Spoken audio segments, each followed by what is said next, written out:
우리 성경 예언연구 부흥 대성회 이제 네 번째 날 저녁 시간을 맞이했습니다.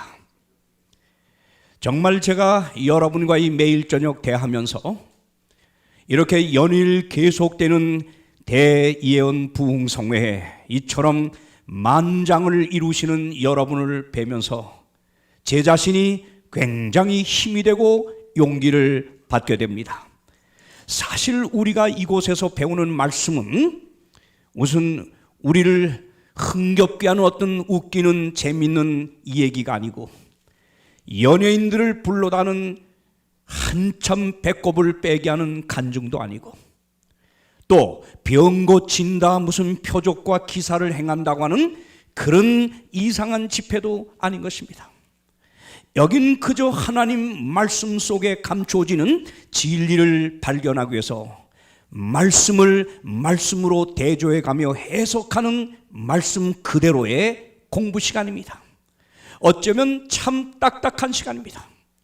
그런데도 한 번에 웃기는 얘기가 없을지라도 이렇게 연로하신 분들이 열심히 예언의 말씀을 배우는 걸 볼 때 참 저는 우리 이 나라 안에 신앙을 하는 백성들 가운데 정말 희망이 있다, 이런 분들을 뵈면 희망이 있다는 생각이 듭니다. 여러분, 오직 내가 길이요 진리요 생명이니 나를 말미암지 않고는 아버지께로 올 자가 없다고 말씀하신 주님의 말씀처럼 여러분은 정말 하늘나라에 이르기를 원한다면 진리를 찾아가시기를 바랍니다.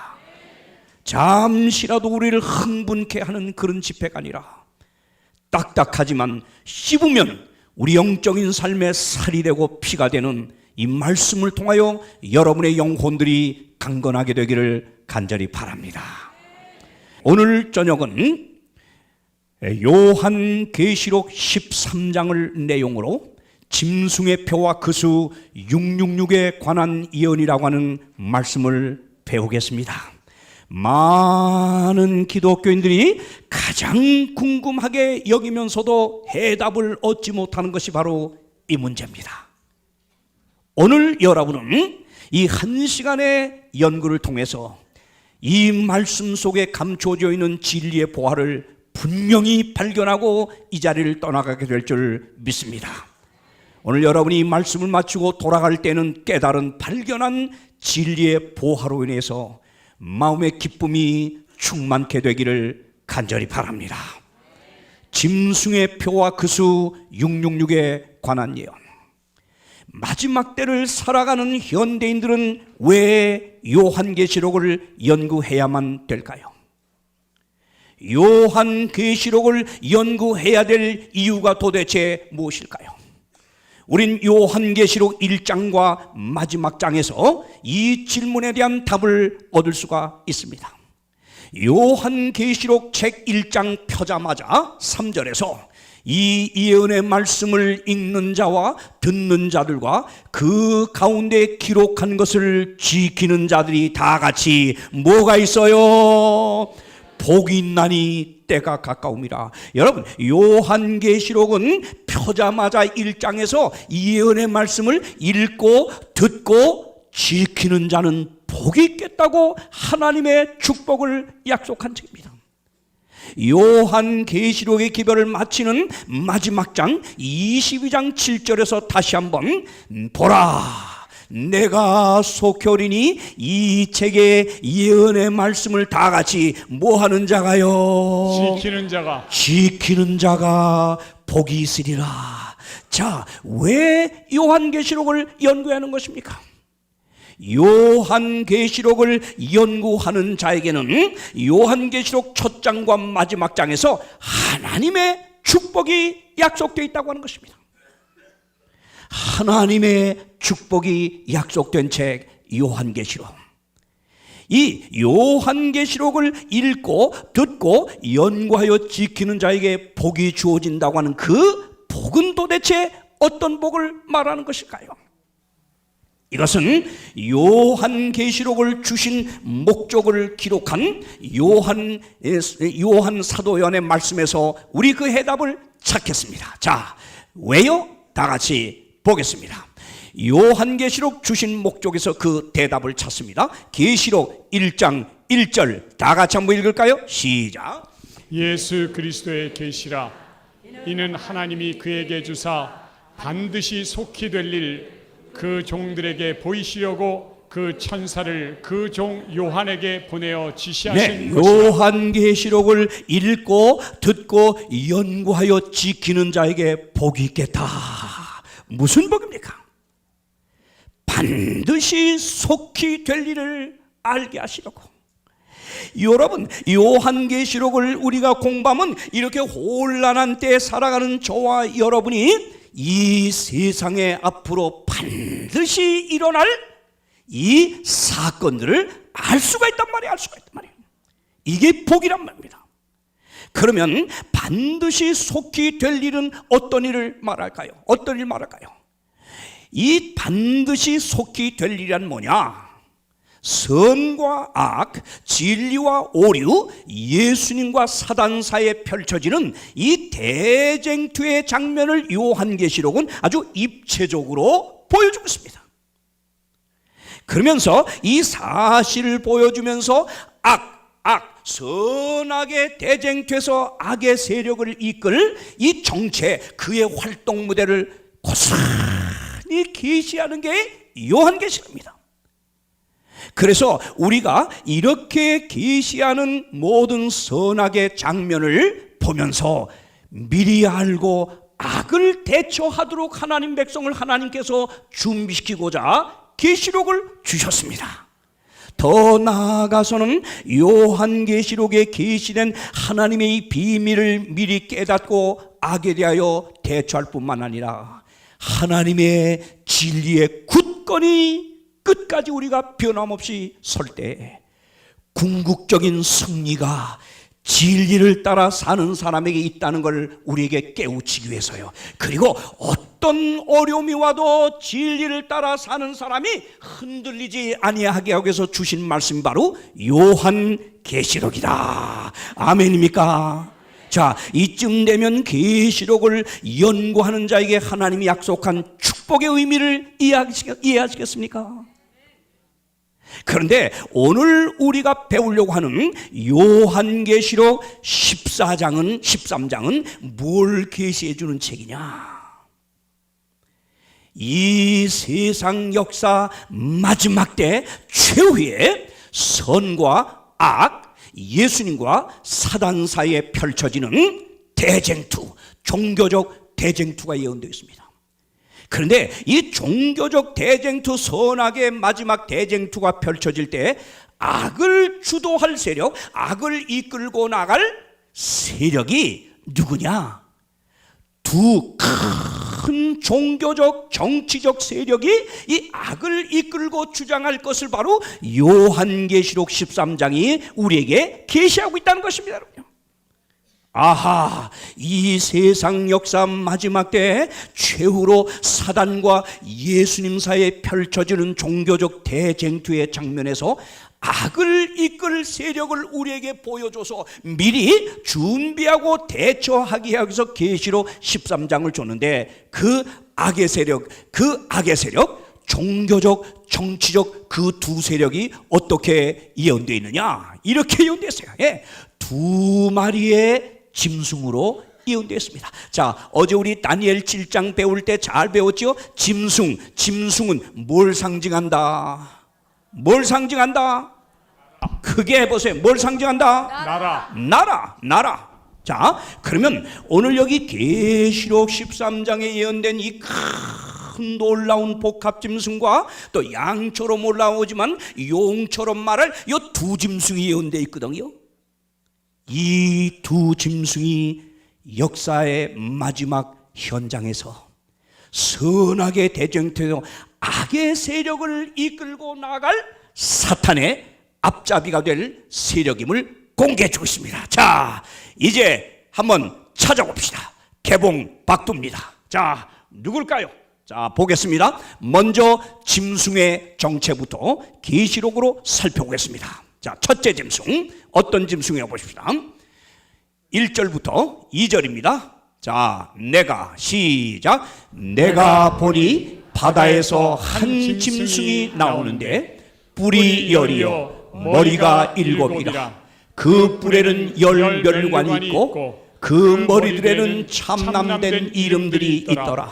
내가 본 짐승은 표범과 비슷하고 그 발은 곰의 발 같고 그 입은 사자의 같은데 용이 자기의 능력과 보좌와 큰 권세를 참 그에게 희한한 짐승이 계시되어 있죠. 예? 마지막 때 악을 이끌고 나갈 이 무시무시한 이 정치적 세력이 지금 예언되어 있는데 이게 어느 나라냐? 자, 이제 보세요.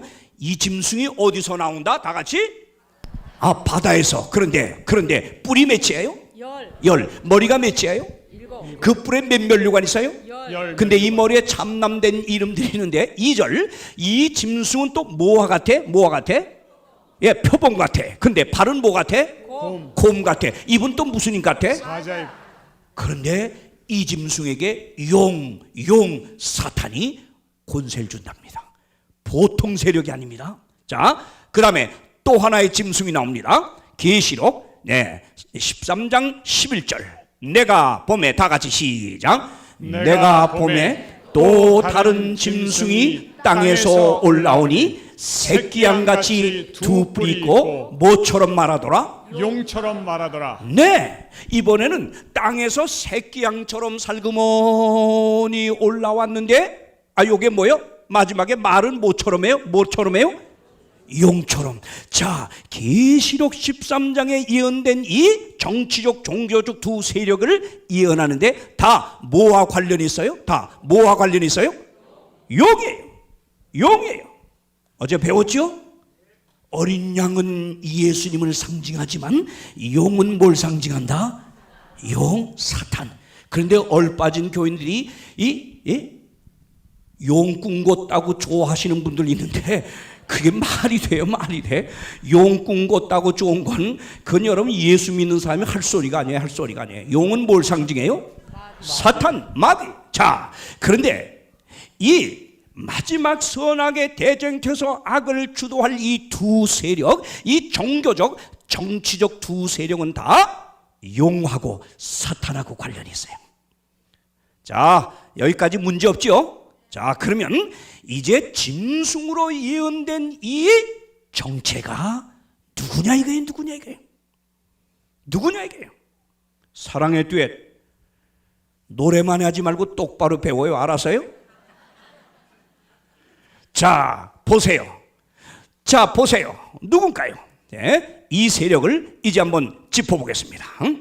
요한계시록 13장 이 세력. 자, 이렇게 복합적인 모양을 가진 이 짐승, 이 나라와 그 다음에 양처럼 올라왔지만 용처럼 말할 이 세력, 이 나라, 이 두 세력이 힘을 마지막에 규합해 가지고 제위에서 어떤 일을 하느냐? 이런 일을 한다고 했어요. 예? 요한계시록 13장 15절로 17절 짐승의 우상에게 경배하지 아니한 자는 몇이든지 다 죽게 하더라. 끔찍스러운 일을 하죠. 잘 보세요. 그 다음 저가 모든 자 곧 작은 자나 큰 자나 부자나 빈곤한 자나 자유한 자나 종들로 뭐요? 그 오른손에나 이마에 뭐를 받게 강요해요? 표를 받게 하고. 이게 오늘의 키포인트예요. 표를 받게 해요. 그 다음 누구든지 이 표를 가진 자 외에는 마지막에 뭐까지 못하게 하겠다. 매매를 못하게 하겠다. 예, 이 두 세력이 마지막에 규합해서 하는 일이 이런 행패를 부리겠다 했어요. 자, 그러면 여러분 우리가 오늘 계시록 13장을 통하여 그럼 깨달아야 될 게 뭐지요? 자, 깨달아야 할 게 뭐예요?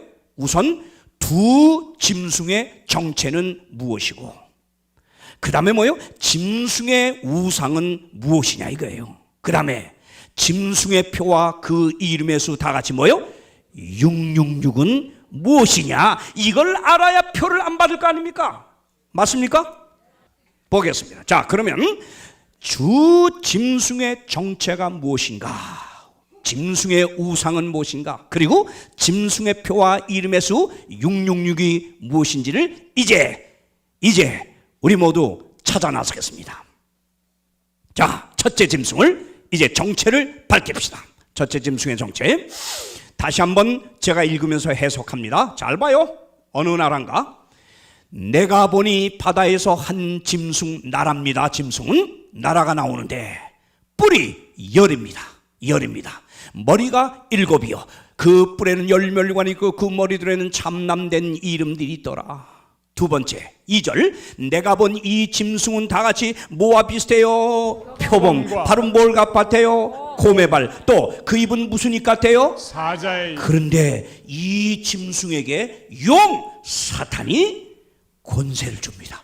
능력을 줍니다. 그러니까 어마어마한 세력이다 이거예요. 어마어마한 세력이다 이거예요. 보통 세력이 아니다 이거예요. 자, 여러분 여기서 뿔이 열이요. 자, 몸은 표범 몸 같고 발은 곰의 발 같고 입은 사자의 입 같다 그래서 어디 좀 본 기억이 있어요? 없어요? 예? 하룻밤 자고 나는데 요게 본 기억이 없으면 그 사람은 치매를 염려해야 될 사람이에요. 예? 본 기억이 있어요? 없어요? 어저께 배웠습니까? 기억납니까? 다니엘 몇 장에서? 예, 작은 뿔 적그리스도의 정체를 배울 때 이거 나왔어요? 안 나왔어요? 짐승. 자, 봅시다. 그러면 자, 여기 뿔이 몇이라? 네, 어제 다니엘 7장의 네 번째 짐승 로마를 상징한 네 번째 짐승의 뿔이 몇 개였어요? 10개였어요. 그 다음에 자, 머리가 몇 개다? 네, 7개. 자, 머리 어저께 첫 번째 짐승 사자 바벨론. 자, 머리 하나고요. 두 번째 곰 하나. 그 다음에 보세요. 셋째 그리스를 나타낸 표범 머리 넷이라 그랬거든요. 머리 넷. 그러니까 전부 합하니까 몇 개야? 머리 7 맞았죠? 복합 짐승입니다. 자, 그러면 도대체 이 복합적인 모양을 가진 계시록 13장에 예언된 이 짐승이 어느 나라냐 이거예요. 어느 나라냐. 보세요. 사자의 입을 가져서 사자는 어제 배웠죠. 어느 나라였지요? 바벨론. 그 다음에 곰의 발. 곰은 어느 나라였지요? 페르시아. 아이고 잘하시네. 이렇게 어르신들이 역사를 잘하는 줄 난 몰랐어요. 예? 우리 대한민국에서 제일 똑똑한 어른 노인들이 가는 것은 대전 같아. 예. 자, 세 번째. 예, 표범 같은 짐승 머리 냈다는 거 어느 나라요? 그리스. 알렉산더 대왕 어제 다 배웠어요. 그 다음에 머리 뿔이 여린 나라 어디였어요? 로마였어요. 여러분, 그런데 오늘 계시록 13장에 예언된 이 복합적인 모양을 가진 이 짐승 이 나라는 바벨론의 특징도 가졌고 메데 페르시아의 특징도 가졌고 또 뭐요? 그리스의 특징도 가졌고 또 뭐요? 로마의 특징을 다 가졌다는 것입니다. 도대체 이 네 나라의 특징을 다 갖고 일어나는 나라가 어디냐? 보세요. 보세요. 이 바벨론, 메데페르시아 그리고 그리스, 로마의 특징을 골고루 갖고 이 역사에 등장하는 세력이 어딘지 아십니까? 자, 보겠습니다. 하나님을 대적하며 그의 백성들을 핍박한 나라들의 특징을 하나로 모은 종교적, 정치적 세력입니다. 이게 어딜까? 여러분, 왜 성경 다니엘과 계시록에서 반복하여 바벨론이 나오고 페르시아가 나오고 그 다음 뭐요? 그리스가 나오고 또 뭐요? 로마. 왜 이 나라가 차례차례 예언에 자꾸 등장한다? 왜 등장한다? 어제도 설명했죠. 왜요? 이 나라들은 2600년 전부터 세계 역사를 이끌어온 최강대국들로서 이 나라들은 다 하나같이 뭐요? 하나님의 뜻을 거역하고 하나님 백성을 핍박한 나라들이었습니다. 시대마다 최강대국들로서 사탄을 대신하여 하나님 백성을 핍박한 나라, 하나님의 뜻을 거역한 나라들이 바벨론이요, 페르시아요, 그 다음 뭐요? 그리스요, 또 뭐요? 로마였어요. 그런데 잘 들으세요. 역사의 순서는 바벨론, 페르시아, 그리스, 로마로 이어지다가 잘 들어요. 잘 들어요. 로마가 그 무시무시했던 500년 이상 세상을 다스렸던 로마가 망하면서 로마의 모든 정치 제도를 그대로 이어받아 가지고 이 세상에 만들어진 세력이 어디냐? 종교적, 정치적 세력, 법안권입니다. 로마 나라 이후에 로마 나라의 모든 정치 조직 그대로 이양받아 만들어지는 것이 교황 로마입니다. 여러분, 역사입니다. 바벨론의 우상 숭배와 페르시아의 태양 숭배와 그리스의 이교 철학과 로마의 정치제도, 이 네 가지 특징을 그대로 이양받아 가지고 만들어지는 게 로마, 네 번째 강대국 로마가 망하면서 로마 나라 다음에 세워지는 교황 로마의 교황 로마권. 이게 바로 역사가 증명하고 세워졌어요. 그런데 여러분, 이 교황 로마를 깊이 들여다보면 바벨론의 우상숭배 천지야. 우상숭배 천지. 우리 기독교가 어떤 석상이나 우상을 만들고 절합니까? 안 합니까? 합니까? 안 합니까? 안 해요. 성경 둘째 계명 하지 말라 그랬어요. 그런데 로마 법안권에서는 십계명의 둘째 계명 우상을 섬기지 말라를 빼놓고 온갖 우상을 만들고 섬기는 이유가 뭐냐? 이게 바벨론의 우상숭배의 영향을 그대로 받은 거예요. 이 법안권이 행하는 미사라고 하는 제사가 바로 바벨론의 이교 제사장들이 하던 그 관습을 그대로 받아서 미사로 바꾼 것뿐이에요.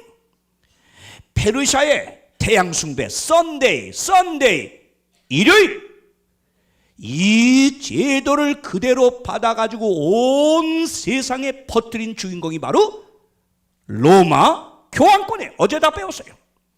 그 다음에 그리스의 이교 철학이 뭐냐? 소크라테스가 주장한 이원론, 몸은 악하고 영은 선하다. 선한 영혼이 이 악한 몸에 갇혀 있다. 그러니 선한 영혼이 빨리 빠져나가야 영원한 자유를 찾는 거다. 그래서 이 소크라테스가 독약을 마시고 여러분 자살한 이유가 바로 그거야. 그 이원론 때문에. 이 소크라테스에 이어지는 이원론에서 아리스토, 그 다음 텔레스에서, 그 다음 뭐예요? 플라톤에 이어져서 정립된 철학에서 나온 게 뭐예요? 연옥사상. 영원 끝도 없이 고통받는 지옥에서의 고통사상. 이거 플라톤이 만든 거예요. 헬라 철학자가. 이거를 그대로 받아다가 이 가톨릭의 스콜라 철학으로 이 교리화한 것이 바로 가톨릭 교리예요. 성경에 없는 거예요. 이게 바로 헬라의 영향을 받았어요. 그리스에. 그리고 로마의 정치 제도를 그대로 이양받고 만들어진데, 이거 보세요. 복합짐승의 복합짐승의 이제 특징과 역할을 이제 한번 봅니다. 성경으로 봅니다. 정말 이게 로마 교황권인가 아닌가는 이제 성경으로 보겠습니다. 자, 봅시다. 요한계시록 13장에 예언된 이 복합짐승이 로마 교황권일 수밖에 없는 조건을 하나님께서 성경으로 이렇게 말합니다. 첫째, 그의 특징입니다. 1절 다시 읽겠어요. 내가 보니 바다에 산 짐승이 나오는데, 자, 다 읽은 거죠? 마지막 절만 보세요. 노란 글씨 다 같이 시작. 용이 자기의 능력과 보좌와 권세를 누구에게 줬다? 그러니까 첫 번째 특징이 뭐예요? 계시록 13장에 예언된 이 정체가 로마 법안권이라고 하는 것은 그는 어마어마한 권세를 갖고 이 땅에 존재하는 거다 이겁니다. 이게 첫 번째 특징이에요. 두 번째 3절입니다. 읽읍시다. 시작. 그의 머리 하나가 상하여 죽게 된 것 같더니. 네, 역사에서 그는 한번 치명상을 입고 머리 하나가 상하여 죽게 된 것, 사라질 듯 했다 이겁니다. 자, 이따 봅시다. 세 번째 특징, 자, 보겠습니다. 세 번째는 뭐라고 말했는가? 자, 읽읍시다. 시작. 그 죽게 되었던 상처가 나오매 온 땅이 이 역사에서 한번 치명상을 입고 사라지는 것 같았는데 아주 사라지진 않고 상처가 어떻게 돼요? 회복이 돼요. 이 특징을 가지고 있어요. 근데 상처가 나오니까 어떤 일어나? 다 같이 어떤 일어나요? 온 땅이 온 세상이 그를 따라 최고의 인기 있는 자가 돼. 참 희한하죠. 네 번째 특징입니다. 자, 네 번째는 뭡니까? 4절 다 같이 시작. 용이 짐승에게 권세를 주므로 용에게 경배하며 짐승에게 경배하여 가로되 누가 이 짐승과 같으며 누가 능히 이로 더불어 싸우리요 하더라. 누가 이 짐승과 비교할 수 있겠냐? 최고의 세력이다. 이게 최고의 세력. 감이 안 잡혀요? 자, 그 다음에 또 하나 보겠습니다. 5절 시작. 또 짐승이 큰 말과 참남된 말에 하나님을 대항하는 말을 한다 이겁니다. 어제 다니엘 7장에도 나왔죠. 자, 그 다음에 5절 또 시작. 42달 일할 권세를 가졌습니다. 여섯 번째 시작. 또 권세를 받아 성도들과 싸워 이기고, 그 다음 말씀 시작. 각 족속과 백성과 방언과 나라를 다스리는 권세를 받으니 세계적으로 세상을 주도하는 세력이다 이거예요. 자기 한 나라만 다스리는 게 아니라 전 세계적으로 주도하는 그런 세력이다 이겁니다. 마지막입니다. 저가 모든 자 곧 작은 자나 큰 자나 부자나 빈곤한 자나 자유한 자나 종들로 그 오른손에나 이마에 표를 받게 하고 누구든지 이 표를 가진 자 외에는 매매를 못하게 하니 이 표는 곧 짐승의 이름이나 그 이름의 수라. 18절 다 같이 시작. 지혜가 여기 있으니 총명 있는 자는 그 짐승의 수를 세어보라. 그 수는 사람의 수니 다 같이 얼마나? 666이니라. 누굴까요? 자, 우리 계시록 13장에 예언된 이 복합적인 짐승이 로마 교황권일 수밖에 없는 조건을 지금 7가지로 지금 우리에게 그 신원을 보여줬습니다. 첫째는 용으로부터 능력과 보좌와 큰 권세를 받습니다. 두 번째는 그의 머리 하나가 상하여 죽게 됩니다. 세 번째는 그 죽게 되었던 상처가 나으니까, 회복되니까 온 땅이 이상하게 이 나라를 따릅니다. 이 짐승을 따릅니다. 네 번째, 그는 큰 말과 참남된 말하는 입을 받아서 하나님과 대동소이하다고 하는 이런 참남된 말을 한다 이겁니다. 다섯 번째, 42달. 어제 다니엘 7장은 한때, 두때, 반때, 한때 1년, 두때 2년, 반때 반년, 세때 반, 세때 반은 3년 반, 3년 반은 42달. 똑같아요. 똑같은 거예요. 그 다음 여섯 번째, 권세를 받아 성도들과 싸워 이기게 되고 각 족속과 백성과 방언과 나라를 다스려 전 세계적을 다스립니다. 마지막, 그의 표는 곧 짐승의 이름이나 그 이름의 수인데 그 수는 다 같이 얼마로 상징된다? 666. 자, 그러면 여러분, 요한계시록 13장에 예언된 이 계시된 마지막 때 악을 주도할 이 무시무시한 세력은 로마 교황권이라는 걸 하나님이 입증시켜 주시기 위해서, 우리에게 확신시켜 주기 위해서 몇 가지로 신원조회를 해줘서 다 같이 몇 가지?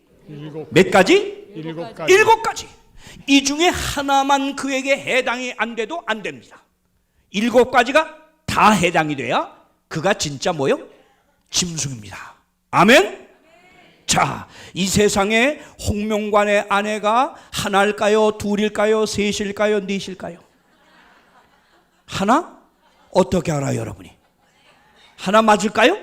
예, 하나지요. 제가 둘이면 목사를 할 수가 없었겠죠. 일부 다쳐가네, 저는 일부일처지. 근데 제 집사람이 한 사람인데, 딱 한 사람인데, 그럼 홍명관의 아내가 딱 한 사람일 수밖에 없는 조건이 7가지가 있습니다. 7가지. 이 7가지 조건이 다 맞아야, 해당이 돼야 그 홍명관의 목사의 아내일 겁니다. 첫째 조건이 뭐예요? 이름이 장주녀, 임금주자에 계집여자, 주님의 딸이라. 그러니까 뭐예요? 그 이름을 가져야 그 여자가 진짜 누구 아내예요? 이게 첫 번째 조건이야. 그러면 한국에 한 2,500만 되는 여자들 중에서 장주녀란 이름을 가진 사람을 다 뒤졌더니 100명이 나왔어. 거긴 70난 할머니도 있어. 그게 다 내 아내인가요? 내 아내인가요? 아니요. 이름만 장준효라고 내 아내가 될 수 없어요. 두 번째 조건은 장준현, 장중년대 경상북도 안동 출생이래야 돼. 경상북도 안동 출생 장준현을 다 또 추려보니까 10명으로 줄였어. 그럼 그게 다 내 아내일까? 아니에요. 아직도 안 돼요. 경상북도 안동 출생 장준현으로서 인동장씨래야 돼. 인동장씨를 찾아보니까 이제 5명으로 줄었어. 그게 다 내 아내입니까? 아니야. 경상북도 안동 출생, 그 다음 뭐예요? 인동장씨면서 1955년 3월 28일생 장준효를 추렸더니 3명이 나왔어. 다 제 아내입니까? 아니지요. 아직도 아니야. 예? 자, 경상북도 안동 출생 인동장씨 1955년 3월 28일 생으로서 목사의 가정에서 태어난 장준효를 골랐더니 둘로 줄었어. 제 아내입니까? 아니야. 경상북도 안동 출생 인동장씨의 1955년 3월 28일생 장준효로서 목사의 가정에 태어난 장준효인데 홍명관과 학창시절에 2년 동안 줄창나게 홍명관을 따라댕긴 장준효. 결혼 안 해주면 죽겠다고 통곡하던 그 장준효는 몇일까? 하나야. 둘도 없어요. 하나야. 여러분 무슨 얘기입니까? 홍명관의 아내가 아무리 대한민국의 여자가 2,500만 있어도 제 아내는 하나밖에 없듯이 이 계시록 13장에 예언된 이 짐승, 그가 로마 교황권이라고 하는 사실을 하나님이 우리에게 확신시켜주기 위해서 몇 가지 신혼조를 내렸다. 다 같이 몇 가지? 7가지, 완전수 7가지로 신혼조를 내렸어요. 자, 이 7가지가 다 해당이 되면 그가 바로 누굴까요? 그가 누굴까요? 짐승입니다. 로마 교황권 짐승입니다. 자, 봅시다. 이제 하나하나 신원조회를 하겠습니다. 자, 첫째는 짐승의 정체를 확인하는 이 신원조회 가운데 첫 번째가 용이 자기의 능력과 보조와 큰 권세를 줬다고 하는 것이에요. 용, 사탄. 다시 말하면 사탄이 이 세상을 지금 지배하고 있거든요. 인간이 죄진 다음에. 그럼 사탄이 지배하고 있는 이 세상에서 마귀가 권세를 주는 세력은 어마어마한 세력이에요. 이건 보통 세력이 아니에요. 로마 나라가 가졌던 그 세력을 그대로 이양받은 세력이 로마 교황권이에요. 역사를 볼까요? 자, 여기 역사를 보세요. 예? 여기 스탠리의 역사 40쪽은 분명히 말합니다. 교황은 로마 황제가 가졌던 권력과 명성, 이교의 명칠들을 물려받음으로써 공속이 된 로마 황제의 자리를 차지하였다.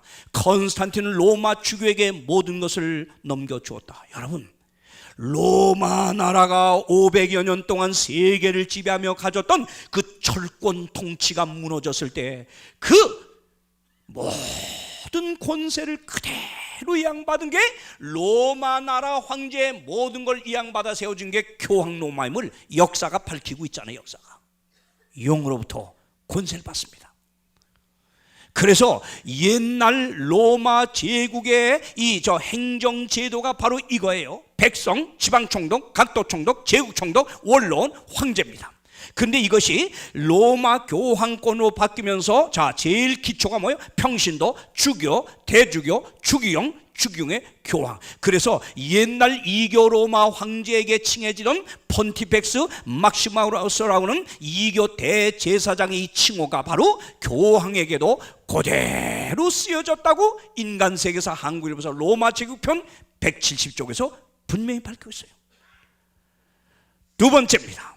두 번째 신혼조에 계시록 13장에 예언된 이 짐승이 교황권임을 밝히는 두 번째 신혼조에는 각 족속과 백성과 방언과 뭐요? 나라를 다스려. 이거 보세요. 이거는 어느 한 나라의 왕이 아니라 전 세계적인 규모로 간섭하고 다스린 세력이다. 지금 그 말이에요. 자, 볼까요? 역사 보세요. 자, 여기 마이어의 제너럴 일반 역사 455쪽이 이렇게 말합니다. 그의 시대 지구상의 모든 주권국들은 단순히 로마 교황의 종속국이라는 교황권의 주장이 거의 통용되게 되었다. 거의 모든 유럽의 왕과 왕자들이 그들의 최고 주권자로서의 교황에게 충성을 맹세했다. 로마는 다시 한번 세계의 지배자가 되었다. 그런데 이 중세 시대를 이끌어온 왕 중의 왕이었던 로마 교황권, 이 캐톨릭이라고 하는 이름이 뭐냐, 카톨릭이라는 이름이 뭐냐, 이게 뜻이 전 세계의 우주족이라는 거예요. 이 카톨릭은 태어날 때부터 세계를 지배한다고 하는 이름을 갖고 일어났어요. 그런데 여러분, 여기 바티칸시 있죠? 로마의 바티칸시는 우리 여의도 땅보다도 아주 훨씬 작아. 예? 자, 보세요. 얼만큼 작은가 보세요. 세계에서 가장 작은 나라야. 시국이야, 시국. 그래서 근데 여기 보세요. 이 면적이 0.44 제곱킬로미터밖에 안 돼. 0.44 제곱킬로미터. 조그만 동네입니다. 인구는 2012년 기준으로 몇 명이 살아요? 여기 몇 명이 살아요? 832명이 사는데 여기가 바로 나라야. 독립국가 나라야. 그런데 이렇게 작은 이 바티칸이 자리 잡은 요 작은 800여 명이 사는 요 바티칸 시국이 유엔에 대사를 보낼 뿐만 아니라, 여러분, 이 작은 바티칸이 온 세계 정치, 종교, 금융을 뒤에서 다 주장한 것이다. 교황의 말을 듣지 아니할 세력은 김정일 하나 빼놓고는 다 들어야 돼. 여러분 보세요. 여기 보세요. 이 미국의 필라델피아 더 리버럴이라고 하는 잡지에 참 만평 재밌게, 이게 바로 현실이야. 이게 뭐냐? 여기 보세요. 여기 The Earth, 이거 지구입니다. 앞에 게 이 지구라는 고기를 지금 누가 물고 있어요? The Catholic Church, 카톨릭 교회가 물고 있단 말이에요. 다시 말하면 이 지구 땅덩어리를 움직이는 배후에 정치, 종교, 이 금융 모든 걸 뒤에서 조장하는 것이 바로 캐톨릭이라는 거예요. 그런데 이 캐톨릭을 또 물고 있는 세력이 누구냐? 저 뒤에 제수잇. 여러분, 캐톨릭의 제수잇 단체는 무시무시한 단체입니다. 언젠가 겁도 없이 하룻강아지 법무선 몰고 이렇게 이 캐톨릭 이 법왕 교황권의 비밀을 이렇게 계시록으로 탄로하는 홍명관이는 쥐도 새도 모르게 언제 제수잇에게 잡혀갈 수 있어요. 무서운 세력이에요. 이 세상은 그러니까 결국 누가, 보이지 않는 손 누가 주장하고 있다? 누가? 제수잇이죠. 여러분, 여기 마지막 신호라고 하는 책, 이 마지막 신호라고 하는 책 서점에 가면 사볼 수 있습니다. 이 책 209쪽에 이렇게 쓰고 있습니다. 제수잇이죠. 예수의 두 가지 최종 목적이 있는데, 그 첫 번째 목표는 세계 정치 권력의 장악이며, 두 번째 목표는 세계 종교의 통합이다. 지금 부지런히 통합하고 있죠. 개신교가 거의 지금 빨려들고 있죠. 불교까지요. 여러분 보세요. 그런데 놀라운 것은 그 예수의 소속 신부들이 신세계 정부가 종교를 통합하는데 새로운 종교 재판을 준비하고 있다고 하는 것이다. 참 놀랍습니다. 세 번째, 계시록에 예언된 이 짐승의 교황권임을 증명하는 세 번째는 큰 말과 참남된 말하는 입을 받았대요. 예?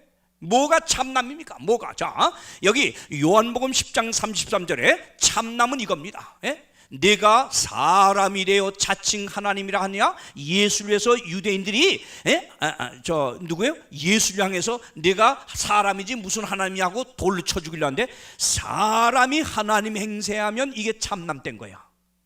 그럼 보세요. 자, 인간으로서 하나님과 똑같은 위치라고 주장하는 세력은 하나밖에 없습니다.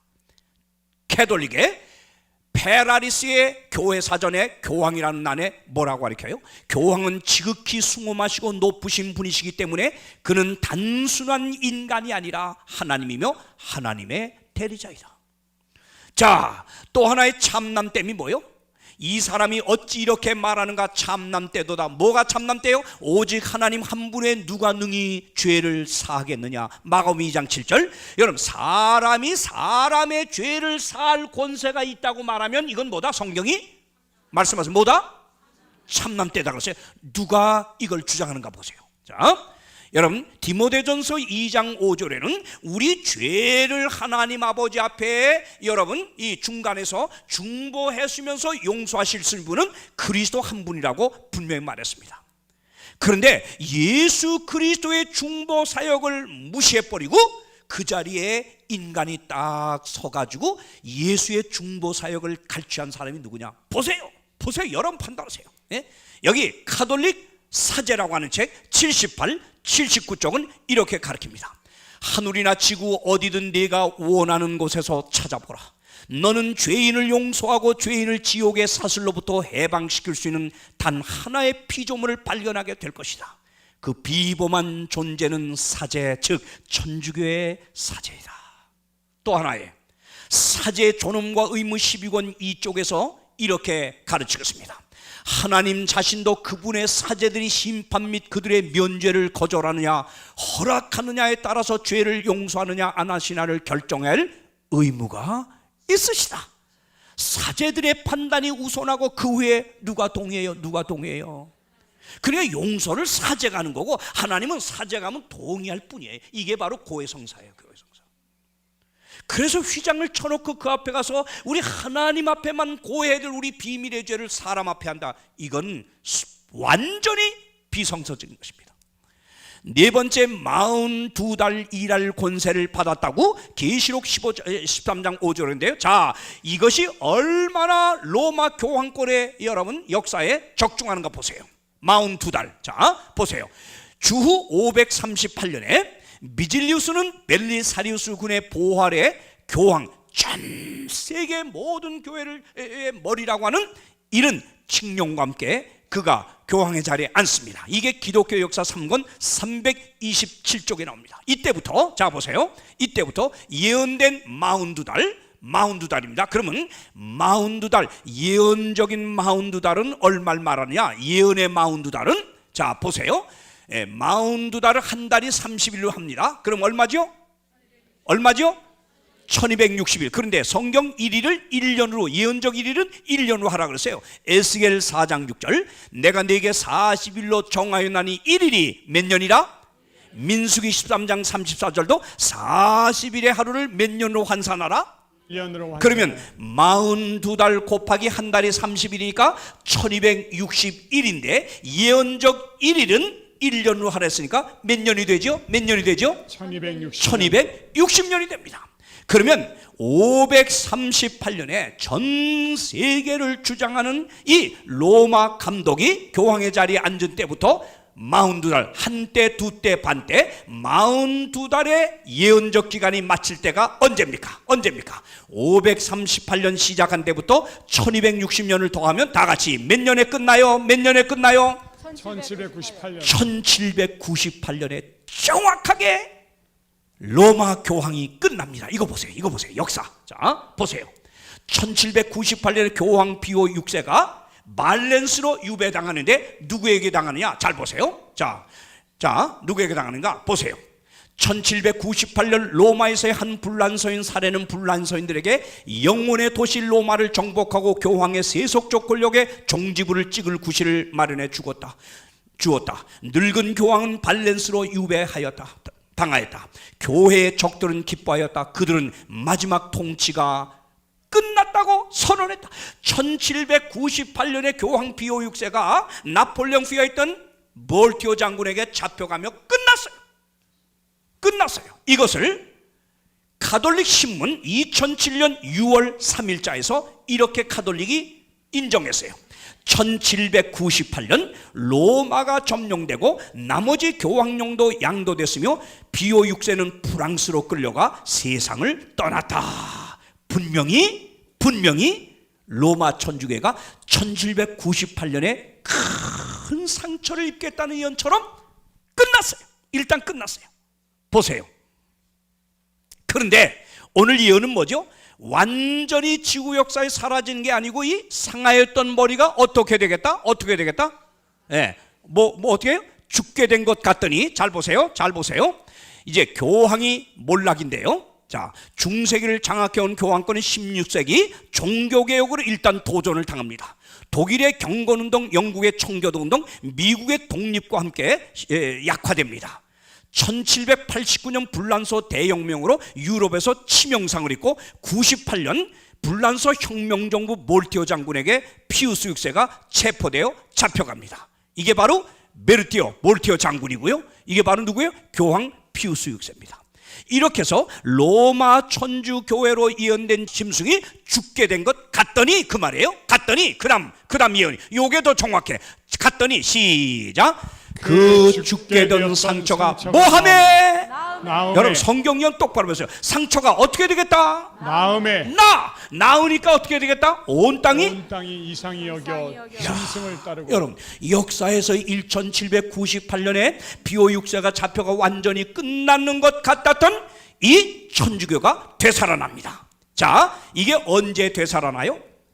자, 여기 샌프란시스코 연대기라고 하는 이 역사적 기록에 보세요. 자, 연대기 1929년 2월 11일에 로마 천주교 교황령이 완전히 상실됐댔어요. 언제? 이 1798년에 일단 잡혀가 죽었고요. 1800년도에 들어서면서 이태리가 근대 통일 국가로 바뀌면서 교황령을 없애버렸어요. 교황령을 상실시켰어요. 그래서 거의 교황령이 중세시대 천년 이상을 이끌어던 교황령이 끊어지는 듯 했던데 누가 살려내요? 자, 이겁니다. 라테란 조약이 맺어집니다. 이태리 수상 무솔리니와 추기경 가스파리 사이의 역사적인 로마 협정이 조인되면, 여러분 인터넷에서 이거 치면 딱 나옵니다. 나와요. 이 역사 그대로 나옵니다. 자, 보세요. 여기는 이 사진입니다. 1929년 2월 11일에 바티칸시를 로마 내 주권 국가로 인정하는 라테란 조약에 서명하는 가스파리 추기경과 이태리 무솔리니다. 이렇게 해가지고 교황령, 사라진 교황령이 무솔리니와 라테란 조약을 맺어서 완전히 교황령이 되살아날 뿐만 아니라, 자, 잃어버린 정권, 소권을 찾으면서 여러분 독립국가로 완전히 다시 한번 세워지게 됩니다. 보세요. 여기 보세요. 불부파르 바티칸이라고 하는 책 백민관역 34쪽은 이렇게 말합니다. 교황권의 절대적이고도 확고한 독립을 확인하기 위하여 국제적 영역에서 의논의 여지가 없는 주권이 교황청에 보증되어야 한다. 교황청 바티칸시에 대한 완전한 재산권과, 이거 봐요, 절대 독립적인 권력과 최고 재판권을 인정하고 특수한 양상으로서의 바티칸의 형성이 필요하다는 것을 확인하였다. 완전히 교황령의 힘을 되찾았어요. 누구 때문에? 무솔리니 때문에. 자, 이게 라테란 조약이야. 여러분 인터넷 가서 라테란 조약 한번 딱 쳐보세요. 그러면 모든 사실이 다 나와요. 자, 그런데 이렇게 상처가 1929년에 회복되니까 그 다음 말씀 시작. 뭐요? 온 땅이 이상히 여겨 누구를 따라요? 누구를 따라요? 짐승을 따르고. 참 저는요, 어쩌면 2000년 전에 한 예언이 이렇게 법왕에게 적중을 할까? 1929년에 이렇게 상처가 회복되고 교황령이 되살아나니까 여러분 급성장하기 시작해. 급성장. 29년에서 딱 반세기 50년이 지났을 때 기적과 같은 일이 일어납니다. 1979년 무슨 일이 일어나요? 미국과 바티칸은 원수였습니다. 원수. 왜? 미국이란 나라는 중세시대 때 이 하도 교황권이 핍박해서 신앙의 자유를 위해서 도망가서 세운 나라가 미국이거든.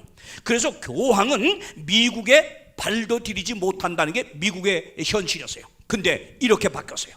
79년, 자, 상처가 회복된 지 반세기 이후에 1979년 9월 18일 워싱턴 스타지가 교황이 최초로 미국 방문한 걸 이렇게 기록했어요. 법왕이 미국을 한 번 방문한다는 것은 상상만 해도 벼락을 맞을 일이었다.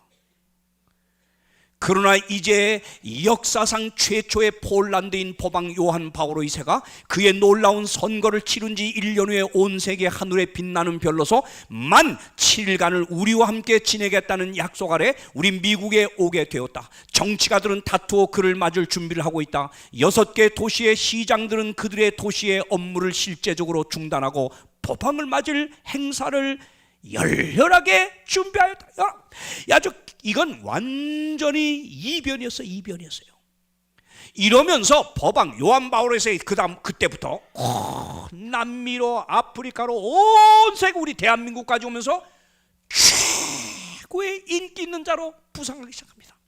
온 세상이 이상히 여겨 그를 따르고, 요한 바오로 2세는 아마도 현대 가장 카리스마적인 교황일 것이다. 그는 1년이란 짧은 기간 동안 수백만에게 인기를 얻었으며 자신을 서방 세계에서 가장 중요한 유일의 종교 지도자로서 중심적인 위치에 올려놨다. 종교 뉴스 서비스 1979년 9월 24일입니다. 이때 하도 이분이 세계적으로 인기가 막 하늘 찌르니까 미국에서 뭐라고 발표했어요? 존 파울, 그 다음 뭐죠? 슈퍼스타. 교황은 뭐다? 슈퍼스타. 평범한 사람이냐? 슈퍼스타라고 했어요. 여러분, 우리나라 메아리에 한 기자가 어떤 슈퍼스타 해가지고 이렇게 적었어요. 구름을 타고 앉은 하느님이 천사들과 더불어 TV 구경을 하고 있다. TV 화면에는 마침 교황이 많은 군중들로부터 환영을 받고 있는 모습이 중계되는 중이다. 하느님이 기분 좋게 웃으면서 하는 말, 나도 저 사람만큼 인기가 있어 봤으면 좋겠어. 기자가 쓴 말이에요. 얼마나 인기가 하늘을 찔렀으면. 여러분, 이번 프란치스코 올 때 기자들이 한 말들 들어봤어요? 이건 도저히 인간을 향해 하나님께만 해야 될 말들을 했어요. 보십시오. 그가 2000년 4월 3일 서거하셨을 때 온 세상이 그의 죽음을 애도했고, 그 다음 보세요. 이 바티칸에 150만, 200만 가까운 사람이 몰려왔어요. 여러분, 세계 200개 정상들이 와서 애도할 뿐만 아니라 그의 시신 앞에 여기 미국의 아버지 부시, 아들 부시, 이 부자간이 보세요. 그 다음 클린턴, 세계 유명한 정상들이 바로 그 앞에서 무릎을 꿇고 고개를 숙이고 경의를 표하는 이 모습, 온 세상이 그를 따르겠다. 이상이요. 그 다음에 2011년 5월 10일 요한 바오로 2세 성인 시복식했죠. 죽은 사람을 성인으로 추대하는 시복식 할 때 이 바티칸에 또 한 번 정말 인산인해를 또 이뤄서 있대요. 보세요. 그 다음에 베네토 16세가 그 다음에 이어서 교황이 됐을 때 미국 워싱턴 내셔널 파크 스타디움에 미사를 할 때 얼마나 또 많은 사람이 몰려왔든지 이해를 할 수 없다. 그래서 이해를 할 수 없다고. 자, 여러분이요, 그가 도중 하차하면서 그의 뒤를 이은 프란치스코는 여러분 또 다릅니다. 먼저 나왔던 교황의 이미지와 달리 이반은 정말 오늘 현대인의 마음을 완전히 사로잡는 교황으로 지금 등장하기 시작했습니다. 작년도 취임하자마자 그해 2013년 한 해의 인물로 선정됐을 뿐만 아니라 이번 14년에는 포춘지의 최고 세계 영향력 있는 인물로 선정이 됐어요. 무신론자까지 제일 추앙하고 따른 인물이 교황이라고 설명했어요. 여러분, 그분이 얼마나 좋은 이미지를 가지고 지금 나타났습니까? 검소하고, 그 다음에 친절하고, 그 다음에 소박하고, 기아차 소울을 타고, 이거 얼마나 사람들 마음을 사로잡는 행위입니까? 정말 이분의 한 개인적인 이런 행동은 우리가 존경해야 돼요. 이런 정신, 프란치스코 이 정신은 우리가 정말 이걸 박수를 보낼 만합니다. 그러나 이분이 개인적으로는 정말 훌륭한 모범을 보이지만 그 배후에 누가 있다는 걸 알아야 돼요. 누가요? 배후에. 도대체 프란치스코가 나와 이렇게 하는 일을 통해서 마귀가 얻고자 하는 게 뭐냐? 하나님께 돌려야 될 인간의 마음, 인간의 경배를 완전히 인간에게 돌리게 하려고 하는 이 배후에 마귀의 여러분 책략이 있다는 걸 꼭 깨닫게 되길 바랍니다.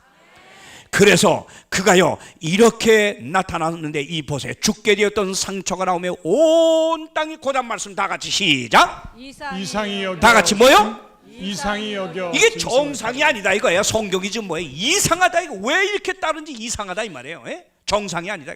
정상이 아니게 이상이 그를 따른다. 이 목적이 뭐예요? 이 목적이 뭐예요? 자, 계시록 13장 8절 한글 킹제임스는 이렇게 기록했어요. 땅에 사는 모든 자는 다 같이 누구에게 경배할 것이라. 그에게 경배할 여러분, 것이라. 배후에 사탄이가 노리는 게 뭐예요? 인간은 하나님 외에는 경배해서는 안 되는 거예요. 안 되는 거예요. 예? 그런데 하나님께만 돌려야 될 경배를 바로 빼앗아가는 겁니다. 빼앗아가는 겁니다. 이걸 위해서 먼저 인기를, 인간의 모든 인류의 마음을 빼앗아야 하는 것입니다. 그게 바로 이상여겨 따르는 것입니다. 여러분, 여기 글 한 보세요. 짐승의 정체, 이제 마지막 7번째. 지혜가 여기 있으니 총명 있는 자는 그 수를 세어보라. 얼마요? 그는 무슨 수다? 사람의 이 수. 사람의 수가 하나 둘 셋 넷 세서 660량이 아니고 이 사람의 수라는 건 이거예요. 잘 보세요. 보세요. 성경의 7은 하나님을 대표하는 수요, 6은 인간을 대표하는 수입니다. 보세요. 하나님의 수, 이건 완전수라고 합니다. 그래서 언제나 하나님은 자신이 행하는 일의 수를 할 때는 꼭 7을 씁니다. 자, 6일 동안 세상 창조하고 7째 날을 안식일로 하나님이 만드시고, 이 날을 누구 날이라 그래요? 네, 나 여호와의 날이라. 안식일은 그 7은 하나님 수입니다. 그리고 나만 장군에게 요단강에 7번 들어갔다 나오면 문둥병 없어진다고 몇 번 들어갔다 나오라 그래요? 이게 약속수입니다. 또 여리고성을 몇 번 돌라 그래요? 7번. 이게 하나님의 수입니다. 약속수입니다. 근데 이 완전수에서 하나가 빠진 6은 꼭 6, 인간의 수입니다. 인간은 6째 날 창조가 되었습니다. 이 6이라고 하는 수는 사람의 수인데, 그래서 여기 보세요. 보세요. 여기 잘 보세요. 이 앙헬 M. 로드리게스 박사님이 이렇게 말했어요. 그것은 사람의 수니 18절에 나오죠. 라는 구절은 그 수가 하나님과 분리된 인간들을 암시한다. 여기 사람의 수라고 하는 것은 66666이라고 하는 것은 하나님에서 7과 반대되는 사람의 수다 이거예요. 근데 그 사람이 누구냐 이겁니다. 잘 보세요. 자, 보세요. 이 구절은 그것이 어떤 이름의 수가 아니라, 그 다음 보세요. 하나님을 뭐예요? 다 같이 하나님 뭐예요? 하나님을 대항하여 반역한 인간의 상태를 설명하는 수임을 나타낸다. 3번 반중복된 6은 하나님에 대한 예배라기보다는 자기 자신에 대한 예배를 주장하는 짐승의 단호한 노력이다. 그러면 하나님을 대항한 반역한 인간을 나타내는 게 6인데 여러분, 여기 바티칸 공식 홈페이지가 이겁니다. 자, 이겁니다. 자, 2014년 6월 10일 현재 이 프란치스코가 제일 먼저 뜹니다. 근데 이 공식 홈페이지에서 뭐라고 기록하느냐? 여기 나오죠. Dei Fili Vicarius. 프란치스코 교황. 데이는 하나님이야. 필리는 아들이야. 비카리우스는 대리자야. 라틴 말로. 하나님 아들의 뭐다? 대리자라고 하는 공식 명칭을 그는 분명히 자기네 홈페이지에 지금 밝히고 있어요. 여러분, 인간으로서 하나님의 대리자라고 말할 수 있는 세력이 바로 하나밖에 없는데, 이게 바로 하나님에 대한 반역이 아닐까요? 여러분 보세요. 여기 우리 프라임 영어 사전에도 보면, 자 보세요. 저기 비카리우스 할 때 비카 대리에 여기 나오죠. 그러면서 이걸 천주교 교황을 가리킨다 그랬고, 여기 보세요. 자, 여기 보세요. The, 여기 빨간 거 The Vicarius, Vicar of Jesus Christ. 예수 그리스도의 대리자. 그건 누구다? 여기 보세요. 우리 사전에도, 영어 사전에 누구다? 여러분, 인간으로서 하나님의 대리자라고 주장하는 이 교황권이, 피우스 5세가 뭐라 그랬어요? 교황과 하나님은 같은 존재이므로. 그럴까요? 같을까요? 근데 죽던데. 같으면 안 죽어야 되는데. 같음으로. 그 다음 보세요. 그는 뭐다? 하늘과 땅의 모든 권세를 가졌다. 이게 바로 하나님의 수 7을 대항하는 인간의 수, 하나님을 반역하는 수. 66은 뭐냐? 6이 3번, 똑같은 수가 3번 나오면 유대인들은 영원성을 부여해서 영원성. 다시 말하면 영원한 불완전이다 이겁니다. 패배자다 이겁니다. 영원한 불완전입니다. 하나님을 대항하여 반역한 인간의 상태, 내가 하나님의 대리자다, 난 하나님과 같은 존재, 그 위치처럼 자기 위치를 주장하는 이것이야말로 바로 여러분이요. 7, 하나님의 수를 반역하는 6, 로마 교황권이 틀림없습니다. 자, 그렇다면 하나님의 백성에 대한 사탄의 최후의 이제 공격이 무엇일까요? 자, 보겠습니다. 다 같이 읽으세요. 15절 다 같이 시작. 를 받아 그 짐승의 우상에게 생기를 주어 그 짐승의 우상으로 말하게 하고 또 짐승의 우상에게 경배하지 아니하는 자는 몇이든지 자 죽이게 하더라. 네, 저가 권세를 받아 짐승의 우상에게 생기를 주고 그 짐승의 우상으로 말하게 하고 또 짐승의 우상에게 경배하지 않은 자는 다 같이 몇이든지 뭐하겠다? 죽이게 하더라. 자, 어찌 이런 일이 가능할까요? 자, 저가 모든 자 곧 작은 자나 큰 자나 부자나 빈곤한 자나 자유한 자나 종들로 오른손에나 이마에 표를 받게 하고 누구든지 이 표를 가진 자에는 매매를 못하게 하니 곧 짐승의 이름으로 그 이름의 수라. 여러분, 이런 자유한 세상에 이런 핍박이 이게 가능할까요? 이게요? 예? 로마 법안권은, 교황권은 총도 칼도 군사도 아무것도 없어요. 어찌 이 일이 가능하겠습니까?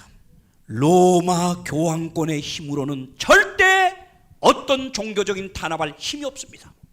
그럼 누가 하느냐? 그게 바로 계시록 13장 오늘 예배인데 이 두 번째 짐승이 이 로마 교황권 첫 번째 짐승에서 그 일을 하겠다고 예언되었습니다. 볼까요? 자, 어찌 이런 일이 가능한가 보겠습니다. 자, 새끼양처럼 올라오는 짐승, 이게 미국입니다. 잘 보세요. 11절 내가 보매 또 다른 짐승이 땅에서 올라오니 새끼양같이 두 뿔이 있고 용처럼 말하더라. 저가 먼저 나온 짐승의 모든 권세를 그 앞에서 행하고 땅과 땅에 거하는 자들로 다 같이 시작.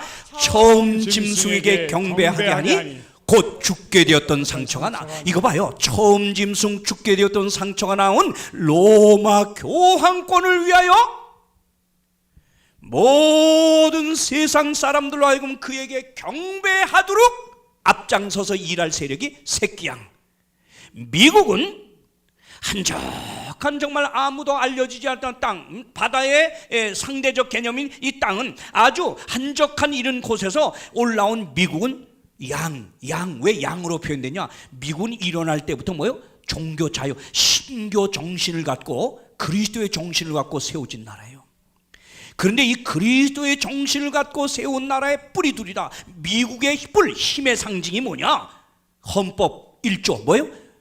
왕 없는 민주 공화 정치. 그 다음에 뭐 종교 자유. 이게 미국의 힘의 상징이에요. 근데 이렇게 출발한 미국이 뭐처럼 말하겠다? 다 같이 뭐처럼? 용처럼. 마지막에는 사탄의 일을 해. 보니까 처음 짐승 교황권의 앞제비를 한다. 이게 앞제비. 자, 보세요. 그럼 이 미국인데요. 자, 이 땅에서 올라온 이 짐승 미국, 이 두 번째 짐승이 어떤 일을 한다고? 자, 저가 먼저 나온 짐승의 모든 권세를 그 앞에서 행하고 다 같이 뭐요? 땅과 땅에 거하는 자들로 다 같이 누구에게 경배하게 한다? 처음 짐승에게 경배하게 하니. 미국이 둘째 짐승이 그러면 둘이 힘으로 합해야죠. 그렇죠? 합해야죠. 그런데 교황과 미국은 천천지 원수였는데 기적처럼 급진적으로 동맹을 맺습니다. 언제? 이거 아십니까? 여러분, 이건 1992년도에 나온 타임즈인데요. 여기 보면 이렇게 나옵니다. Holy Alliance, 거룩한 동맹. 교황권과 미국이 거룩한 동맹 맺었다는 거예요. 이게 뭐냐? 저기 영어로 이렇게 나와요. How Reagan and the Pope, 레이건 대통령과 포비 conspired, 음모했어요. to assist, 뭘 지지하기 위해서. Poland's solidarity movement and hasten the demise of communism. 뭐예요? demise of communism. 공산주의를 붕괴시키고 저 폴란드의 노조를 지지하기 위해서 둘이 공모했어요.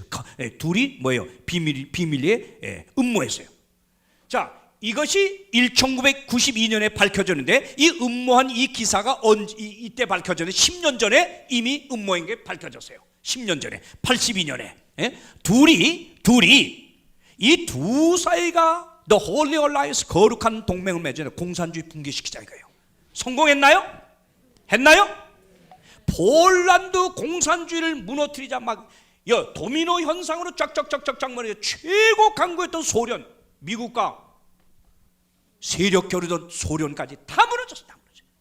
이 동맹으로 성공합니다. 그래서 교황이 동구 역사를 바꿨다고 우리 칼럼도 실었는데요. 보세요. 그래서 미국과 바티칸이 드디어 84년 1월 10일에 그 천천지 원수의 담을 헐고 수교를 합니다. 아주 급진적으로 가까워집니다. 이러면서 미국은 전적으로 교황을 위하여 일하기로 맹세를 합니다. 보세요. 이거 보세요. 중앙일보 1999년 1월 28일 이렇게 말합니다. 미국 방문 시 클린턴의 말입니다. 교황이 바라는 대로 되기 위해 미국이 얼마나 노력하고 있는지를 이번 방문을 통해 확인하기 바랍니다. 미국이 교황권을 위해서 얼마나 열심히 우리가 활동하는지 이번 방문을 통해서 확인하십시오. 클린턴이 교황에게 한 말입니다. 여러분, 그렇다면 미국의 역할이 뭐지요? 자, 첫째, 성경 보세요. 미국의 역할이 뭔가 보겠습니다. 첫째는 뭐예요? 첫 번째 짐승 교황권에서 뭘 만든다? 우상을 만든다. 14절 여기 보세요. 우상을, 짐승을 위하여 우상을 만들라 하더라. 그럼 우상이 뭐냐? 짐승, 로마 교황을 위한 우상이 뭡니까? 예? 우상이란 말은 헬라말 에이콘인데 이건 비슷한 것, 또 상. 고린도서 4장 4절에서 예수님은 하나님의 에이콘이라서요, 형상이라 그랬어요. 예. 이건 다시 말하면 뭐냐? 짐승의 우상. 카톨릭 첫 번째 준승, 카톨릭 교황권이죠. 교황권과 동일한 정신과 원칙을 가지고 한 목적을 위하여 활동하는 조직체인데 이게 누구냐? 이게 미국에서 지금 만들어지고 있어요. 자, 이게 누구예요? 기독교 교회 연합, 신앙과 가치관 연합, 미국의 가치관, 미국 회복운동, 그 다음 뭐예요? 천주교 협의회, 기독교 연합, 이런 개신교의 많은 이런 단체들이 요즘 지금 행하고 있는 게 종교 통합 운동과 함께 여러분 뭐 하는지 아십니까? 로마 교황이 하고자 하는 일을 이들이 앞장서서 지금 하고 있는데 그게 뭔지 알아요? 모든 세계, 미국을 중심으로 해서 세계에 일요일을 모든 세계가 준수하게 만드는 일을 이 개신교 단체들이 이걸 미국 정치가들과 이걸 짝해서 이걸 하려고 지금 온갖 노력을 하는데 이 배후가 누구냐? 캐톨릭 법안권이에요. 잘 보세요. 자, 그래서 여러분, 자, 여기 마지막 사건이란 책에 보면 이렇게 기록했어요. 미국이 짐승을 위하여 우상을 만들려면 반드시 종교적 세력이 정부를 지배하고 교회가 그 자체의 목적을 이루기 위하여 국가의 권력을 또한 사용하게 되어야 한다. 그러므로 짐승의 우상은 자기의 교리를 강요하기 위하여 국권의 도움을 구함으로 생겨나게 될 개신교, 배교한 개신교들의 단체를 말한다 그랬는데, 오늘날 미국의 많은 보수단체, 진보단체까지 이 개신교 단체가 지금 뭘 하고 있는지 이걸 하고 있어요. 이걸 하고 있어요. 종교의 자유, 미국은 헌법으로 보장된 나라야. 그런데 이 헌법에 종교 자유 보장된 헌법을 바꾸지 않는 한 절대 일요일을 준수하게 하는 걸 강요할 수가 없어요. 그런데 먼저 뭘 바꿔야 돼? 헌법을 바꿔야 돼. 근데 이걸 누가 하냐? 개신교 단체, 짐승의 우상, 로마 교황권을 위하여 오늘날 개신교 단체들이 이런 일들을 행하는데 왜 하는지도 모르고 지금 하는 거예요. 왜 하는지도 모르고. 예? 종교의 자유를 헌법으로 보장하고 있는 미국이 로마 교회와 제휴하고 그의 뜻을 지원하기 위해 헌법을 무시하거나 혹은 변경하고자 지금 끊임없이 노력해. 끊임없이 미국에서요. 끊임없이. 이걸 알아야 돼요, 여러분. 이걸 알아야 돼요. 이게 되면 일요일 협령이 오는 거예요. 자, 보세요. 짐승의 표를 이제 받게 합니다. 저가 모든 자 곧 큰 자나 작은 자나 큰 자나 부자나 빈곤한 자나 자유한 자나 종들로 오른손에 이마의 표를 받게. 자, 미국이 이제 헌법을 바꾸는 일이 가능해지면 이제 드디어 로마 교회 권위의 표인 일요일 준수를 이제 현실화할 텐데 이 표가 뭐냐? 이겁니다. 자, 보세요. 많은 사람이 666, 이 짐승의 표 666을 자꾸 옛날엔 뭐요? 이마에다가 쏘는 레이저 광선 쏘주는 그 고유남바라 그랬는데 이거 다 틀렸죠. 가짜예요. 그 다음 뭐요? 또 뭐요? 마코드 666이라고들 했는데 이것도 다 틀렸죠. 요즘은 뭐라 그래요? 난리들 났어요? 무슨 칩? 베리칩. 예. 베리칩. 이 무선 식별장치죠. 예. 강아지들에게 요 넣어주는 거 목에다가. 여러분, 이걸 가지고 지금 짐승의 표라고 난리인데 왜들 그러십니까? 성경으로 풀어야지. 아멘?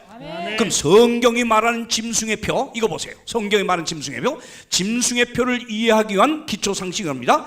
짐승의 표는 첫 번째 짐승 교황권과 관련이 있어야 합니다. 예?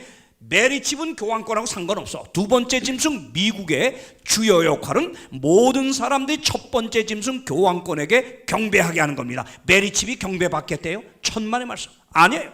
자, 경배하고 관련 있는 거예요. 짐승의 표는 짐승의 표를 받게 한다는 것은 사람들을 첫 번째 짐승 교황권의 권위에 굴복시킨다는 것입니다. 넷째, 그러면 무엇이 첫 번째 짐승 교황권의 권위를 상징하는 대표적인 표현이냐? 자, 경배와 관련된 겁니다. 뭘까요?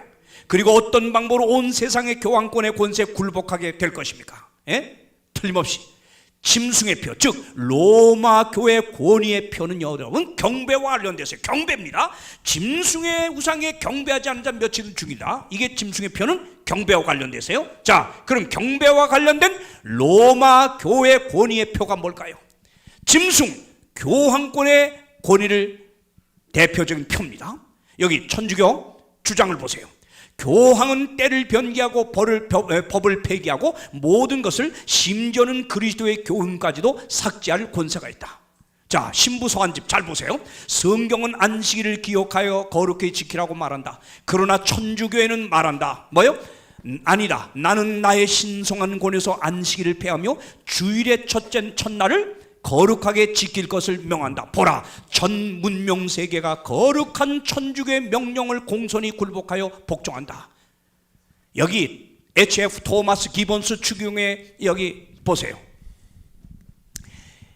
교회가 안식일을 변경시킨 것을 그 권위의 표로 삼을 수 있는가라는 질문에 대해 기본스 추기경은 이렇게 말했어요. 물론 가톨릭 교회는 이 변경이 교회에 의하여 이루어지는 것임을 주장하는 바이다.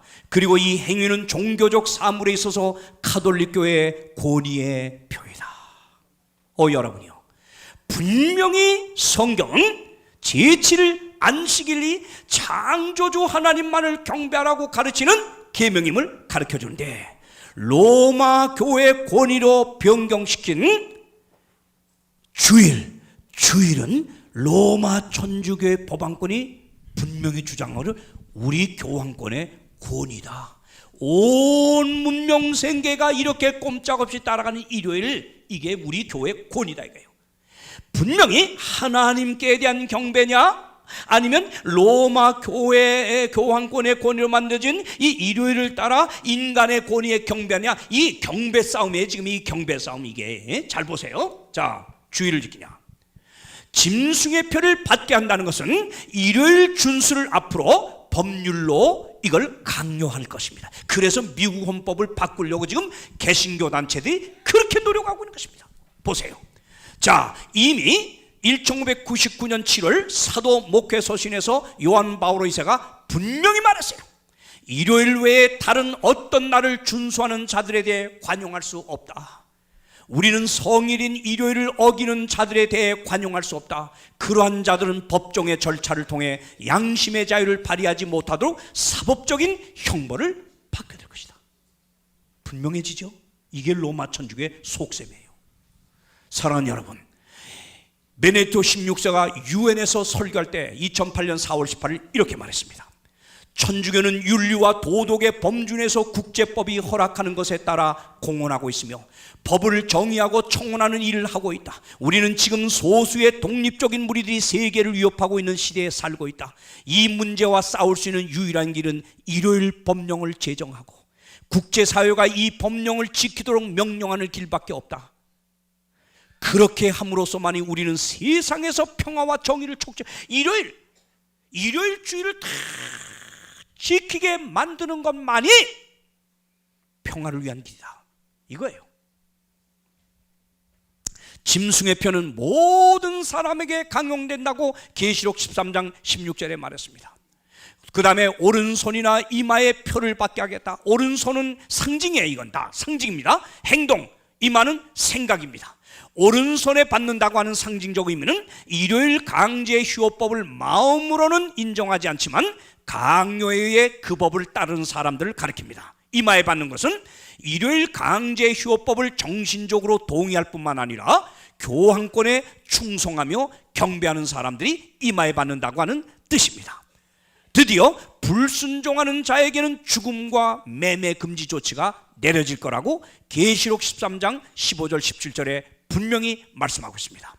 전 세계 대부분의 사람들이 짐승을 경배하게 될 것이라고 보십시오. 이 땅에 사는 자들은 다 어린 양의 생명책에 기록되지 아니한 자는 다 짐승에게 경배하리라. 그래서 그런가요? 이상히 여겨 지금 그를 따라 무신론자들까지 그를 따르고 있어요. 사탄이 그러면 그의 표를 가지고 있다면 하나님은 어떤 표를 갖고 있을까요? 하나님의 표. 자, 계시록 7장 2절 3절은 분명히 말합니다.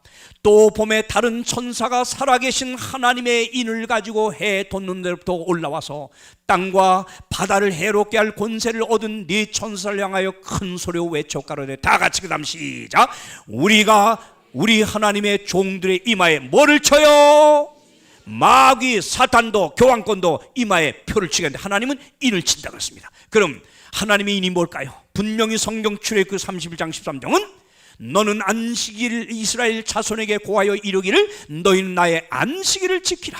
이는 나와 너희 사이에 너희 대대의 표징이니 나는 너희를 거룩하게 하는 여호와인 줄 알게 함이라. 보세요, 하나님은 분명히 창조의 기념일인 하나님이 세우신 안식일은, 하나님의 주권을 나타내는 이 안식일은 하나님의 표라 그랬습니다. 자, 에스겔 20장 12절 또 나는 그들을 거룩하게 하는 여호와인 줄 알게 하려요. 내가 내 안식일을 주어 그들과 나 사이에 표징을 삼았다. 안식일을 주어서 그들과 나 사이에 뭘 삼았다고요? 표징이요.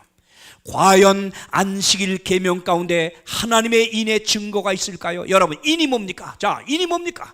대한민국 대통령 박근혜, 이게 인이지요? 그러면 이 인의 조건, 자, 그의 이름과 또 뭐예요? 직위와 또 뭐예요? 영토, 이겁니다.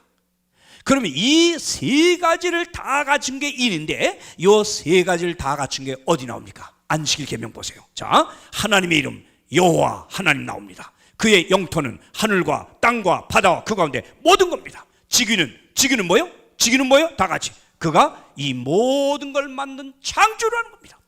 하나님의 주권자로서의, 이 땅의 주권자로서의 그분의 직위와 이름과 모든 범위가 분명히 안식일 계명에 나와 있습니다. 오 사랑하는 여러분이요, 이제 하나님의 인을 받을 것이냐 짐승의 표를 받을 것이냐, 이것은 바로 저와 여러분이 선택해야 될 피할 수 없는 과제입니다. 오늘 여러분이 어떤 편을 선택하든 저와 여러분이 이걸 선택하는데, 이 선택은 우리의 운명을 가늠하게 될 겁니다. 이마에 하나님의 인을 받는다는 것은 상징적인 의미예요. 이것은 예수의 믿음과 하나님의 계명을 지킴으로 하나님의 사람으로 변화된 사람임을 말씀합니다.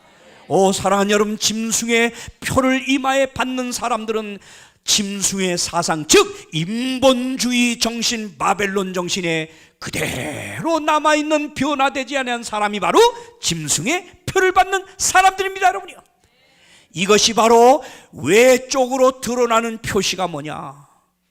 경배. 예수 그리스도의 믿음과 하나님의 계명을 지키는 삶을 통하여 하나님 중심으로 하나님께만 영광을 돌리는 삶으로 변화된 사람은 바로 하나님의 인을 받았다는 증거로 하나님의 계명을 따라 안식일에 순종할 것입니다. 그러나 바로 이와 반대로 인본주의 정신에 남아서 예수의 영광이 아니라 인간의 영광을 추구하고 내 자랑, 내 영광, 내 뜻을 따라 고집하던 사람은 그 인본주의 정신이라고 하는 것을 무엇으로 드러내느냐? 짐승의 권위에 경배하는 것으로 보여질 것입니다. 사랑하는 여러분, 이 엄숙한 시간이 다가오는 이 마지막 때에 경배의 구별되는 두 무리요, 짐승의 권세 앞에 경배하는 무리냐, 하나님께 경배하는 무리냐, 이것은 바로 하나님의 계명, 안식일 계명, 창조주의 주권을 주장하는 안식일 계명이냐, 아니면 로마 천주교회 권위에 굴복하라고 하는, 경배하라고 하는 일요일이냐로 분명히 나타날 것입니다. 사랑하는 여러분, 인류 역사 지난 6,000년, 여러분 하늘에서 일어난 전쟁이 왜 시작됐죠? 죄가 왜 시작됐죠? 하나님만이 받아야 될 경배를 사탄 루스벨이, 천사장이 빼앗으려고 하는 데서 전쟁이 시작됐습니다. 경배 싸움입니다. 하늘에서 시작된 경배 논쟁이 이 땅으로 퍼져가지고 6천년 인류 역사 이끌어온 이 문명의 역사를 이끌어온데, 끊임없는 하나님을 향한 사탄의 싸움은 경배입니다. 하나님이 받아야 될 경배를 빼앗으려고 하는 게 이게 사탄의 속셈이에요. 이 하늘에서 시작된 경배 싸움이 바로 이 땅에서 마지막 때 끝날 텐데, 마지막 끝날 싸움이 바로 선악의 싸움이 경배 싸움이에요. 하나님께만 드려야 될 경배를 사탄이 로마 교황권을 내세워 인간의 권위에 경배하게 하는 것으로 갈라질 것입니다. 이때 여러분은 어떤 편에 서기를 원하십니까? 오늘 분명히 성경은 하나님의 말씀 위에 설 것인가, 인간의 전통을 따를 것인가? 오늘 우리에게 이 질문을 분명히 하고 있습니다. 진리를 택할 것인가, 인간의 전통을 따를 것인가? 결론은 이것입니다. 계시록 14장 12절, 성도여, 성도여, 이 죄를 이기고 하늘나라 유리바닷가에 설 하나님의 인받을 성도는 누굽니까? 여러분이요, 하나님의 계명과 예수 믿음을 지키는 자입니다. 오늘 여러분은 하나님의 계명과 예수 믿음 지키는 성도의 무리에 서기를 결심하십니까? 사랑하는 여러분, 2600년 전 세계를 근동을 제패하였던 바벨론 나라왕 느부갓네살이 하나님께 금신상 꿈을 받은 다음에 그는 머리끝부터 발끝까지를 금으로 만든 신상을 세워놓고, 바로 이 큰 60규시라는 어마어마한 이 신상을 만들어 두라 평지에 세워놓고 모두에게, 모든 관료들 백성들을 모아놓고 여기에다 절하도록 했습니다. 그러나 하나님을 믿는 하나님의 종 세 친구 다니엘의 세 친구는 결코 하나님의 계명을 따라 우상에게 절할 수가 없었습니다. 다 음악 소리와 함께 무릎을 꿇고 이 신상 앞에 절할 때 세 젊은이만이 우뚝 서 있었습니다. 여기저기서 고소하는 소리가 들렸어요. 느부갓네살 왕이 화가 났습니다. 데리고 오라 그랬습니다. 한 번 더 기회를 주겠다. 이번에 안 하면 너희를 7배나 더 높게 풀무불을 달고서 거기에 집어넣어 살아버리겠다 했습니다. 그때 하나님 말씀 진리에 굳건히 서기로 결심한 이 세 친구들은 왕이 그리할지언정 우리는 하나님의 법을 어길 수 없습니다. 하나님이 혹 우리를 풀무불에 죽게 할지라도 우리는 하나님의 진리 안에 서겠다고 하는 단호한 신앙 고백을 했을 때 가차없이 그들을 7배나 더 뜨겁게 한 풀무불에 던져버렸습니다. 그런데 이게 웬일입니까? 그 세 동물을 풀무불에 집어넣은 사람은 그 앞에서 불에 타 죽는데, 그 뜨거운 불 속에 들어간 세 친구는 그대로 있을 뿐만 아니라 한 사람이 더 있는 것입니다. 불 속에 집어든 그 세 청년, 믿음 위에 진리 위에 굳건히 서기로 결심한 이 청년을 생명을 지키기 위해서 하나님이 내려오신 것이었습니다. 사랑하는 여러분, 여러분이 마지막 때 정말 인간의 가르침을 쉽게 따라가느냐, 목숨을 내놓고라도 하나님의 진리를 따라가느냐? 여러분이요, 하나님의 진리를 선택한 사람들은 하나님께서 마지막 그들의 믿음을 붙드시고 승리하실 줄 믿습니다. 짐승의 표를 이기고 유리바닷가 하늘 시온산에 설 때 바로 그들이 서게 될 줄 믿습니다.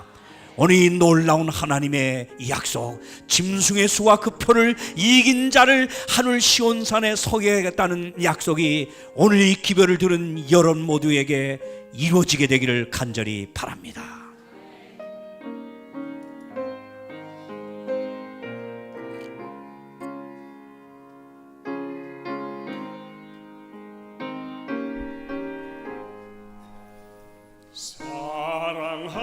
사랑하는 예수님을 따라가고 싶으니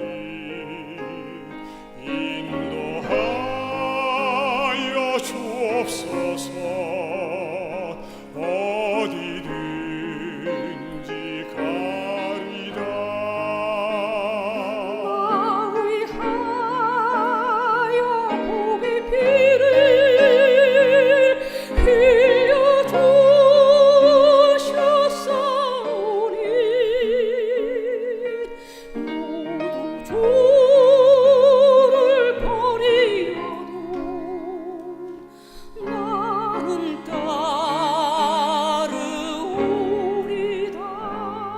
사랑하는 대전 시민 여러분이시여, 그리고 위성을 통해 이 성회에 참여하신 여러분이시여, 오늘 하나님께서는 여러분들 특별히 사랑하셔서 이 말씀의 성회로 인도해 주신 줄 믿습니다.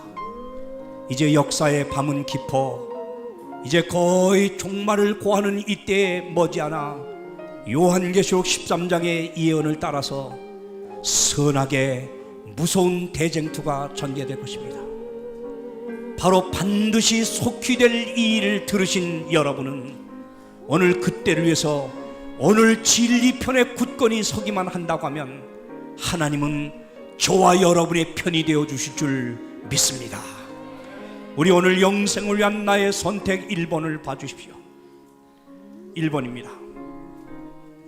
사랑하는 여러분, 오늘 주신 이 말씀 기도하시는 마음으로 좀 잘 봐주시길 바랍니다. 나는 계시록 13장에 예언된 짐승의 정체와 그수 666의 비밀을 깨달았습니다. 두 번째입니다. 나는 하나님을 사랑함으로 인간의 계명이 아닌 하나님의 계명에 순종하기를 원합니다. 세 번째는요, 요한 계시록 연구를 더 깊이 할 수 있는 책자를 받아보기 원합니다. 네 번째는 나는 하나님의 자녀가 되는 예식인 침례를 받기 원합니다. 이제 침례받고 하나님 진리에 굳건히 서서 짐승의 표를 이기기를 원하시는 분은 네 번째 영패해 주십시오. 기도하시면서 여러분의 이름과 주소를 혹 쓰시는 분은 혹시 어떤 속한 교회에서 오셨는지, 여러분이 가까이 계신 재림 안식일교회가 여러분을 안내해 오시면 거기다 교회 이름을 표시해 주시면 그분들에게 그 교회가 책자를 주도록 하겠습니다. 꼭 표시해 주십시오. 이제 우리 사랑하는 예수님을 우리 다 같이 부르시면서 마치는 축복 기도를 드리도록 하겠습니다.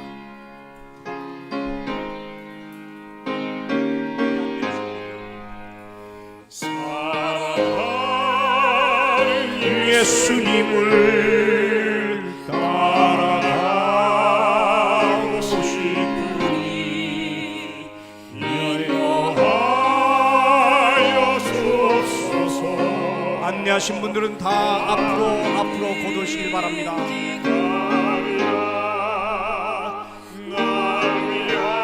결심한 모든 분들을 위하여 축복 기도를 드리겠습니다. 한 분도 빠짐없이 앞으로 다 가져오십시오.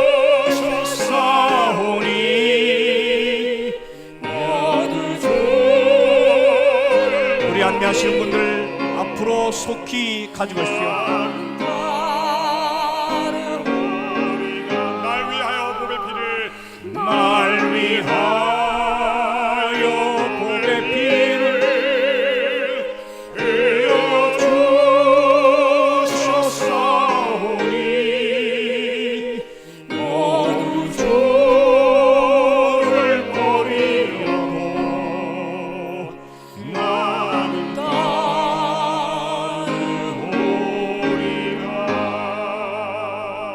살아계신 우리 하나님 아버지시여, 오늘 다시 저희를 사랑하셔서 요한계시록 13장의 비밀을 파헤치는 이 말씀의 성회로 인도해 주셨음을 감사합니다.